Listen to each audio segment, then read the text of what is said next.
It's very it's very hard to pronounce, and it means bring things to balance, to unity. And it's an amazing practice because that's forgiveness and its finest. Is there are four sentences, really, really simple and easy. And it's please forgive me. I'm sorry. Thank you. I love you. And anybody can do this for themselves and for everybody around, for the entire world, because we're all connected. And when we forgive ourselves, we forgive the whole. It's a conscious, collective prayer, if you wish, if you will. It's yes, this mantra. Thank you for reminding me. It's something incredible that Yeah, it really helped also me as well.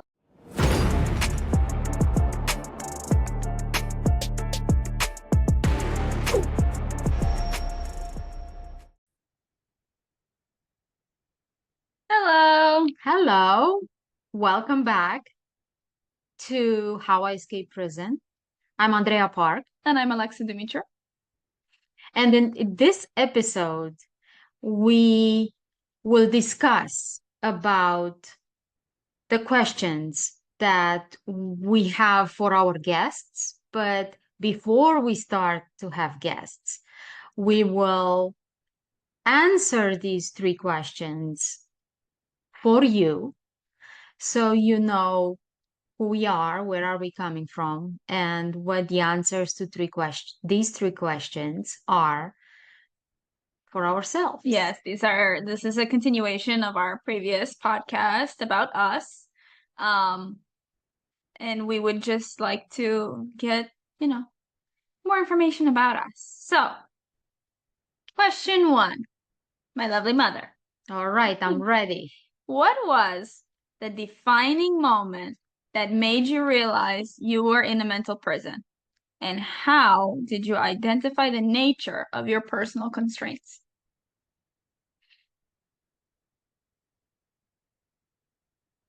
This question for me, as I touched upon last time, I realized I was in a mental prison when I got to a physical prison. It was the first time I was able to stop and think about my life. And when I was aware of my life, I was forced face to face with my life that I ran away from my entire life. And here I was in a physical prison where I didn't have any other choice but to face my life and realize that I was in a mental prison as well. That was my defining moment.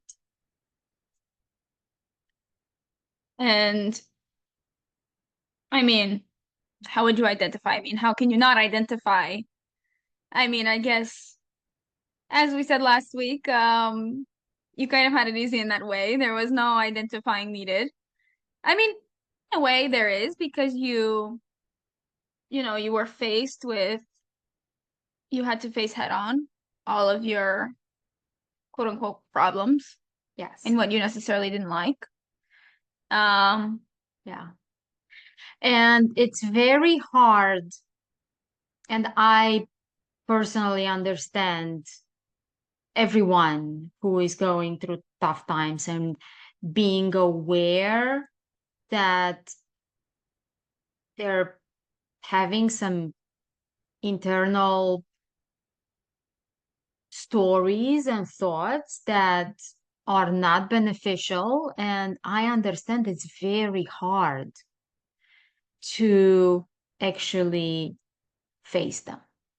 Yeah. And it's much easier to do something else, to look on the phone, to watch TV, to do whatever else, Yeah, not face not but to face yourself. your life, yeah, Yeah. yourself, Yeah. yeah. And again, for me, it was as painful as it was easy because I didn't Had have no choice. nowhere to go, nothing else to do, no cell No phone, distractions, no nothing. no escape. I had to, I was, I was in prison, and I escaped through facing my life and my choices. And yeah. Okay. Thank you. Question number 2. Can you share the strategies or practices you employed to break free from your mental prison? And how did these methods impact your daily life and overall well-being?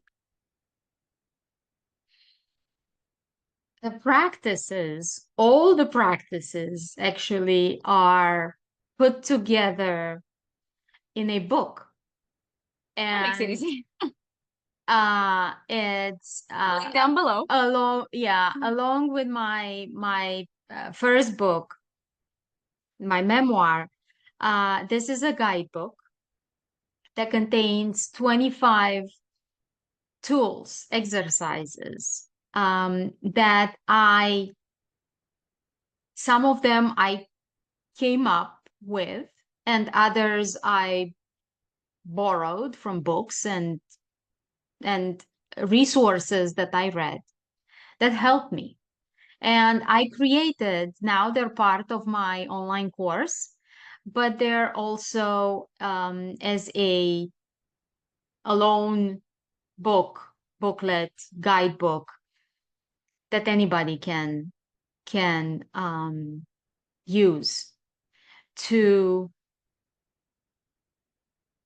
to make their life easier. And as I said last time, for me, happiness means peace. And how these tools impacted my life, in that prison where the energy is really bad and where the vibrations are really, really low, I was able to be at peace. I was able to bring peace to myself and to people around me and create a community of women that helped each other and cook for each other and be there for each other. And that at that point in my life, at the lowest point in my life, those resources were Community. community Yeah. and the lifeline, the actually the air I was breathing. Yeah. And to give you just one example, because I mentioned 25 exercises, but I was gonna ask you what's something that you would like something, to share. yeah, something really, really quick is, as a stressed and stressful life that I had as an attorney, um, for years I couldn't sleep. And I tried all kinds of medication and teas and aromatherapy. Didn't work. And I got to prison. Uh, and sure enough, the first nights I couldn't sleep. But then I realized that it's not going to go well if I continue not to sleep. So I came up with something that helped me tremendously. And ultimately, the best sleep I ever had was in prison. And I'm calling it in my book the pillow mantra exercise. So in MCC, where I came up with this, we only had mattresses. We didn't have pillows. We're not allowed to have pillows and in the maximum security. But what I did, I created a pillow from a t-shirt with some other t-shirts inside. And during the day, it was folded in my locker as t-shirts, but nighttime, it was a pillow. So I mentally divided the pillow into four. And every time I would toss and turn, I had words for each of the quarters. One was love, one was peace, one was happiness. So every time I would toss and turn, mentally, I would rehearse instead of letting my mind go crazy with the stories. I control my mind because the only thing that we have control over in this life, it's our mind. Right. So I rehearsed those words, love, love, love. I'm falling asleep. I'm falling asleep. And sure enough, I was able to fall asleep. And as I said, I had really, really good sleep while in prison. So would you say that's something that's carried over even now, however many Oh, years out? clearly, clearly. Sometimes when I wake up during the night, and I can go back to sleep because it happens, and I'm human, and Happens to the best of us. Yeah. of course, I'm going to the bathroom at night, and then when I go back to sleep, I can't Yeah. because the mind is working because that's what the mind is doing all the time. Is there to think, but not at night. Nighttime is for sleep, not for resolving problems. And sure enough, I bring up my pillow mantra exercise, and that's what I'm doing. And now I'm falling asleep. I'm falling asleep. I'm all love, all peace.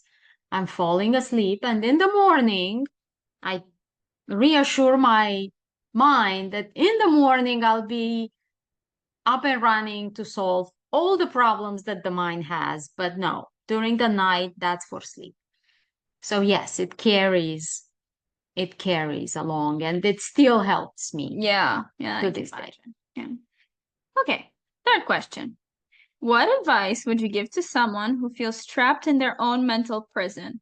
And how can they begin their journey towards mental and emotional freedom? As Loaded question. yes, so based on this question, I mean the answer to this question is my online course. The I came up during this tough period. I came up with the name Apple, which has nothing to do with the technology or the fruit. It stands for awareness, perspective, presence, letting go, and empowerment. And how I would answer this question is first of all, be aware. Yeah. Start by being aware of your situation, of your life, of what you don't like in your life, because we are all human, or we all have areas of our lives that we're not really happy with. Take one. Don't overwhelm yourself trying to solve all the issues at the same time. Start with one. Be aware. Where where is the dissatisfaction in your life? And then perspective comes, and try to look at the situation in a different light. How else can you see it? Because there are a million other possibilities than how you see the situation now with the story that you created in your mind now. And then it's presence. Presence, the present moment is the only thing that exists. Past doesn't exist, future doesn't exist. only the present moment. And within the present moment, we're creating the future. So try to be present and try to be aware and to look at different perspectives in the present moment. That's letting go. Letting go is basically the hardest of them all, in my opinion. yes. To me, letting go was acceptance. Yeah. And acceptance is forgiveness. Accepting the situation, as we said in the other episode, if you can change the situation or if you can't remove yourself from a situation, acceptance. Acceptance of the situation and acceptance of yourself. For me, that was the hardest part, to accept myself. And then, as part of that acceptance, is forgiveness. Forgive myself and forgive everybody. What's that mantra? The Hopo'ono? Yes, that is That's something that helped me a lot as well. yes. That's why I would like you to share. Yes, that is a Hawaiian, and it's described in my book. It's a Hawaiian practice. Is Ho'oponopono. Oh, I said it Yes, wrong. it's very hard to pronounce, and it means bring things to balance, to unity. And it's an amazing practice because that's forgiveness and its finest. Is there are four sentences, really, really simple and easy. And it's please forgive me. I'm sorry. Thank you. I love you. And anybody can do this for themselves and for everybody around, for the entire world, because we're all connected. And when we forgive ourselves, we forgive the whole.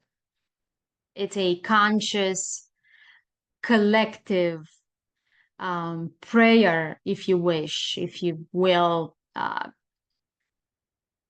It's yes, this mantra. Thank you for reminding me. It's something incredible that Yeah, it really helped me also as well. That's my, yes, that also I still practice. yeah, I do too, all the time. So I'm still practicing meditation twice a day, morning and evening, and sometimes during the day. But being caught in Life.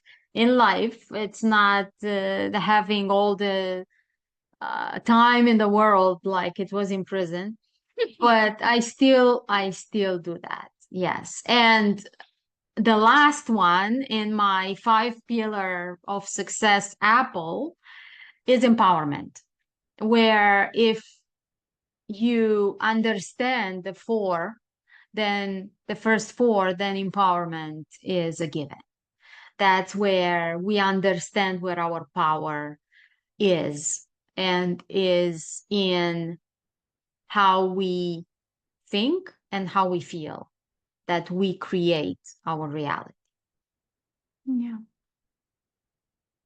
I'm gonna pass these papers off to you Okay. because the three questions have been asked. All right. So My turn. your turn. Same questions. What was the defining moment that made you realize you were in a mental prison? And how did you identify the nature of your personal constraints? So I it was an awkward time for me because I was 15. And I hadn't really explored myself too much at the time. And I hadn't really learned and known too much about myself at the time in the first place.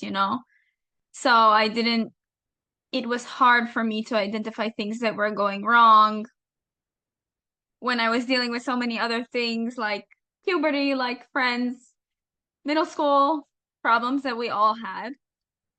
But the moment that I realized something had to change was, I think, when he went in. I mean, I had no other choice. And I definitely think the nature of those constraints were more of a control thing for me. You know, going back to the if you can't control it, why worry? Um, and you know, it's in our human nature to want to control our situations. That's why we get fear of flying and all those things because we're just not in control. And that's hard for a lot of people. And I think that learning to kind of trust in the universe and in the collective plan and just trust that I'm gonna be okay no matter what happens. I think that for me was the hardest part. And it was definitely what I had to cope with the most. And you overcame your situation really well. Thank you. Number two, can you share the strategies or practices you employed to break free from your mental prison? And how did these methods impact your daily life and overall well being? I mean, so when you first went in, there was about almost a year, maybe 8, 9 months, prior to the lockdown, right? Yeah. And during that time, I did a lot of meditation. I did a lot of spiritual work with myself, um, just to keep sane. And, of course, going to school and keeping my natural routine helped me a lot. And that continued to help me through my stages of grief and through other things. I feel that routine is incredibly helpful for me personally. But then during the lockdown, before they had figured out the school situation and how we're going to proceed on through the pandemic, I had started knitting because my grandma, before she passed away, had she passed away already? No, she didn't pass away yet. So she knitted a lot when I was young. And I took up knitting. So I knit this huge blanket that we still have. And after I finished knitting that blanket, I got bored. So one day on the phone with my mom, I was sitting and, I was saying that I finished this blanket. It's huge. Look at how nice it is, whatever. I'm bored. I want to do something else. I want to learn something else. I need another hobby. She tells me we have a sewing machine in the basement, in the storage. Okay, I never knew about the existence of this sewing machine. And the sewing machine is older than I am. Is the first thing I bought when I came to the United States. Yeah. With the first money that I made, I bought that sewing machine. Yes. So, yeah, I took it from downstairs, cleaned it up, figured out how it works, and kind of the rest is history. I mean, I I really found solace in my hobby of making clothes and designing clothes. And obviously that changed absolutely everything in my life because now it's my job.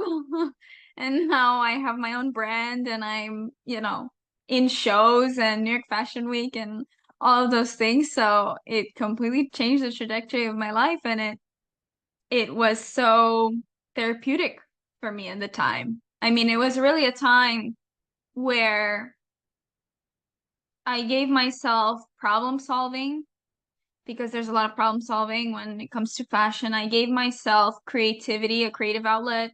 I gave myself, like, it was really a wide variety of things that I could learn and keep myself occupied with. And it was something that I could, it didn't take away all my attention, so I still had a little bit of time for myself. And while I'm sewing, I like to reflect and think about, process things, and I have some time to myself and to stay with my thoughts.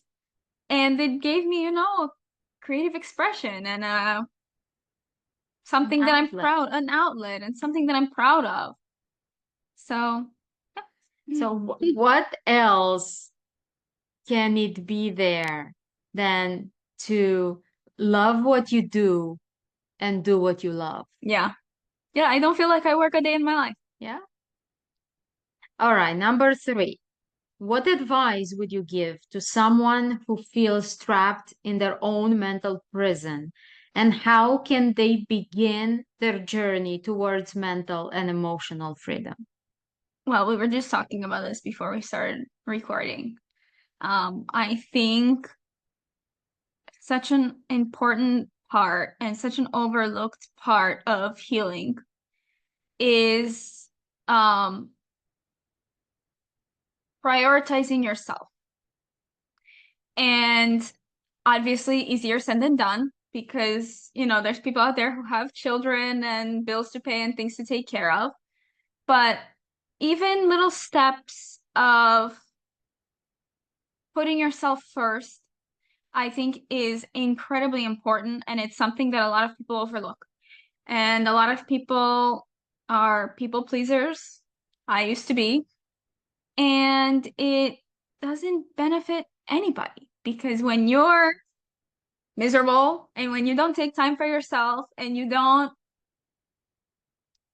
you become sick. Yeah. At one point, I was very physically ill because I wasn't taking care of those things in my mind.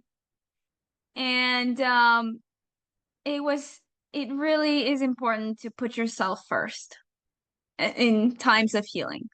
And I think that's something that we don't do enough as people. Yeah. So, and I think that's the first step, prioritizing yourself, saying, this is what I'm going to do, having some discipline. This is what I'm going to do. This is how I'm going to do it. Even if it's just little things during the day, having a little face mask at the end of the day. I don't know, something fun. Having some getaway and putting yourself first. And I think that's important. Yeah. And even stopping for a few seconds and Yeah. just breathing and just being aware of yourself. I used to have an app on the phone where a bell would ring It was so annoying. every hour, a bell would ring, and I would stop and breathe for the duration of the bell ringing. But then, but that was something that it helped me A at good the time. idea, but Yes. not every hour. Yes, and not of course, not in an environment where people are working and your bell is ringing every Yeah. hour. So I understand, but it's something stopping to breathe. Yeah. It's very important. Yeah. All right. So I think we answered Yeah. all the questions that we had. These are the questions that all of our guests will be. Along with brief descriptions about themselves and, Yes. their personal struggles. We feel that these three questions cover a person's story the best, and this is how we will present it to you. Thank you for your attention. Thank you. We got a You short wanted- episode today. You wanted to I was say gonna say we have something? 12 minutes. We Oh, can yeah. talk about something else. Okay. All right. Um, I don't know what's something that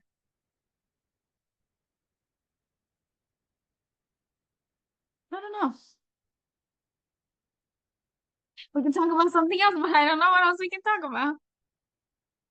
I mean, we got plenty of stories, so Oh yeah. If we start another story, we're gonna go over time. clearly, clearly. So we would like to invite you to send us questions, to send us messages, to suggestions of guests Yes.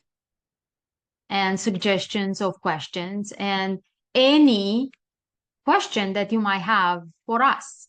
If something is not clear about ourselves, please send us a message. We're pretty open. I mean, there is But nothing that is off limits. off limits. I mean, it's all out there.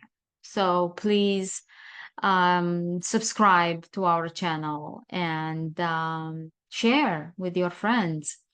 We're here to help, to share our stories, and to inspire.